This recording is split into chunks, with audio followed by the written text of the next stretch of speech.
Assalamualaikum warahmatullahi wabarakatuh. Bertemu lagi dengan saya Ahmad Faisal di Kisah Hikmah episode yang ketiga. Oke, kali ini saya akan membawakan sebuah tema, jangan sepelekan hal yang kecil. Saya akan mengawali dari kisah tahun 1994. Jadi ceritanya ada seorang wali kota New York City yang bernama Rudy Giuliani. Rudy Giuliani ini baru jadi wali kota New York City ketika tahun 1994. Ya. Di tahun 94 itu angka kriminalitas di New York City itu sangat tinggi sekali. Sangat tinggi sekali. Ya. Tapi kemudian ketika si Rudy ini berkuasa 94 sampai 2001, ternyata angka kriminalitasnya menurun dengan sangat drastis. Apa yang dilakukan oleh si Rudy Giuliani ini? Apakah dia melakukan perang besar-besaran melawan para gangster, membabi buta seperti halnya di film-film Hollywood? Ternyata tidak. Yang dilakukan oleh si Rudy Giuliani ini adalah sedikit saja. Dia dengan cara membetulkan jendela rumah yang pecah. Ini serius loh. Membetulkan jendela rumah yang pecah ternyata bisa membuat angka kriminalitas menurun drastis. Bagaimana bisa? Asumsinya begini. Kalau sebuah rumah jendelanya pecah dan dibiarkan berlama-lama dalam kondisi pecah seperti itu akan orang berasumsi di situ tidak ada penghuninya. Karena tidak ada penghuninya, dipakai tempat kumpul-kumpul para gangster. Tempat kumpul para gangster, maka di situ muncul rawan terjadi kriminalitas. Semakin banyak jendela pecah, semakin banyak gangster berkumpul, semakin banyak kriminalitas.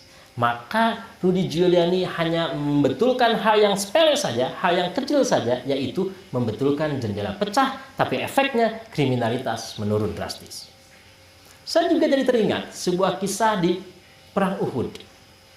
Pasukan kaum muslimin yang sangat luar biasa, iman yang sangat kuat, ya, strategi perang yang sangat jitu, pasukan yang berani mati, sehingga kemudian mereka menguasai peperangan saat itu.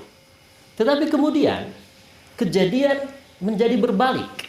Kenapa? Karena hal yang sepele, hal yang kecil, yaitu pasukan pemanah yang berada di atas bukit tidak mengindahkan instruksi Rasulullah, tidak bersabar untuk mengindahkan instruksi Rasulullah agar mereka tetap diam. Karena mereka melihat suasana sudah menuju kemenangan, di bawah ada harta rampasan perang, maka mereka abaikan perintah Rasulullah, lalu kemudian mereka turun mengambil harta rampasan perang. Yang terjadi apa? Kondisi itu dimanfaatkan oleh pasukan kaum kafir untuk merebut posisi di atas, lalu kemudian kaum muslimin menjadi kalah. Hanya karena hal-hal yang kecil. Sahabat semuanya, sebuah rumah kalau di situ ada kerusakan lalu dibiarkan cukup lama akan membuat kerusakan itu bertambah besar, bertambah banyak, dan kemudian biaya pemeliharaannya pun pasti akan bertambah banyak. Demikian juga sebuah organisasi. Kalau ada hal-hal rusak, hal-hal yang sepele, hal-hal kecil yang membuat runtuhnya organisasi, tapi dibiarkan lama, itu akan membuat bom waktu yang suatu saat akan meledak, menghancurkan organisasi itu. Termasuk dalam hubungan. Kalau ada sakit hati yang dialami oleh salah satu pasangan, misalkan yang dialami oleh pasangan, maka kalau dibiarkan sekian lama itu akan menyebabkan bom waktu yang suatu saat meledak yang kemudian bisa merusakkan hubungan itu. Makanya Siti Aisyah radhiyallahu anha pernah berkata, Rasulullah shallallahu alaihi wasallam bersabda, "Ahabbul a'mali lillahi ta'ala adwamuha wa in qalla." Pekerjaan yang paling dicintai oleh Allah Subhanahu wa taala adalah yang terus-menerus walaupun kecil. Maka jangan pernah menyepelekan hal yang kecil. Kejelekan yang kecil jika dibiarkan akan berakibat kepada kejelekan yang lebih besar. Demikian juga kebaikan yang kecil kalau dibiarkan akan berakibat kepada kebaikan yang jauh lebih besar lagi. Itulah kisah hikmah episode yang ketiga. Saya Ahmad Faisal. Wassalamualaikum warahmatullahi wabarakatuh.